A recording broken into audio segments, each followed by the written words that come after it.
സ്ഥാനാർത്ഥി പട്ടികയുമായി ബന്ധപ്പെട്ട് കോഴിക്കോട് യുഡിഎഫിലെ പ്രശ്നം തുടരുന്നു. കോൺഗ്രസിന് പുറമെ മുസ്ലിം ലീഗിലും അംഗങ്ങൾ രാജിവെച്ചു.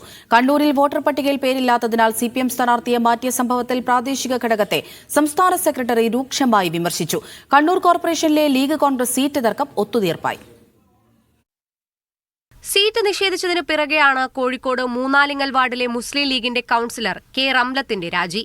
കോഴിക്കോട് നല്ലളത്തെ 41 ലീഗ് പ്രവർത്തകരും രാജി പ്രഖ്യാപിച്ചു. മലപ്പുറം ചീക്കോട് വാർഡ് കോൺഗ്രസിന് അനുവദിച്ചതിൽ പ്രതിഷേധിച്ച് മുസ്ലിം ലീഗ് 18ാം വാർഡ് കമ്മിറ്റി പിരിച്ചുവിട്ടു. വാർഡിൽ ലീഗ് വിമതൻ മത്സരിക്കും. മലപ്പുറം പൊന്നാനിയിൽ സിപിഎം മുൻ ഏരിയ കമ്മിറ്റി അംഗം നളിനി സരോജം കോൺഗ്രസ് സ്ഥാനാർത്ഥിയായി മത്സരിക്കും. വാരം സീറ്റ് ലീഗിന് കൊടുക്കാൻ തീരുമാനമായതോടെ കണ്ണൂരിലെ യുഡിഎഫ് സീറ്റ് വിഭജന പ്രതിസന്ധി ഒഴിവായി. മലപ്പുറം വഴിക്കടവ് ജില്ലാ പഞ്ചായത്ത് ഡിവിഷനിൽ തൃണമൂൽ കോൺഗ്രസ് സ്ഥാനാർത്ഥിയെ പ്രഖ്യാപിച്ചു. യുഡിഎഫുമായുള്ള സഹകരണത്തിന് കോൺഗ്രസ് നേതാക്കൾ തടസ്സം നിൽക്കുന്നുവെന്നും വേണ്ടിവന്നാൽ പ്രാദേശികമായി സിപിഎമ്മിനോട് സഹകരിക്കുമെന്നും തൃണമൂൽ കോൺഗ്രസ് നേതാക്കൾ വ്യക്തമാക്കി.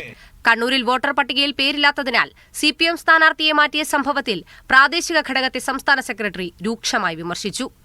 ആളുകളിലേക്ക് കടക്കുന്നതിൽ നല്ല ദൗർബല്യമുണ്ട് എന്നുള്ളത് ഞാനിന്ന് പത്രത്തിലാണ് വായിച്ചത്. ഞാനിപ്പോൾ വേറൊന്നും പറയുന്നില്ല അതിനെപ്പറ്റി. പത്രത്തിലാണ് വായിച്ചത്. സ്ഥാനാർത്ഥിയാക്കാൻ തീരുമാനിച്ചിട്ട് തന്നെ സ്ഥാനാർത്ഥിയാക്കാൻ പറ്റിയില്ല എന്നാണ് പത്രത്തിൽ കണ്ടത്. എനിക്കറിയില്ല അതിന്റെ സംഭവം. മീഡിയ 1 കോഴിക്കോട്.